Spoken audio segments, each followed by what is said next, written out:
This is Kyle Simerly here with your Caltrans News Flash. May is Bike Month, but did you know smack in the middle, May 13th through 20th, is Infrastructure Week? All modes of transportation, even bikes, are made possible through crucial investments in infrastructure. Let's hear from the director of Caltrans, Laurie Berman, about this exciting week. No one understands the importance of well-maintained and well-funded infrastructure better than us at Caltrans.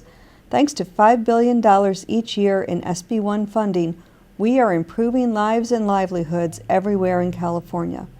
National Infrastructure Week serves to spotlight this need nationwide and at the federal level. We at Caltrans support this effort and can be proud of our leadership role on infrastructure investment. In part, our efforts to build for tomorrow are possible through SB1.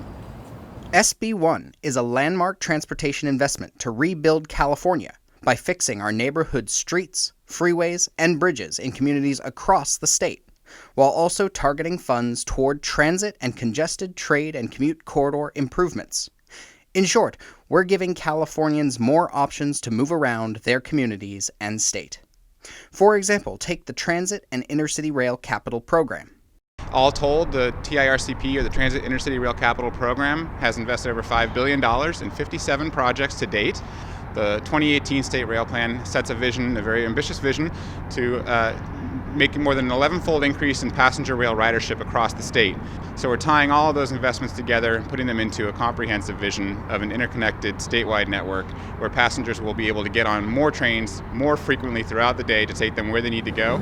But preparing for our future is as big and diverse a task as California itself. That's why we're proud of our local partners and agencies who are hard at work as well. This is Roberto Ayala for LA Metro. Hi, I'm David Kutrosky, Managing Director, Capital Corridor. This is Marc Bischoff for Caltrans. This is Justin Fornelli with Metrolink. And I'm Kyle Simerly with your Caltrans News Flash. And together, we're building for tomorrow.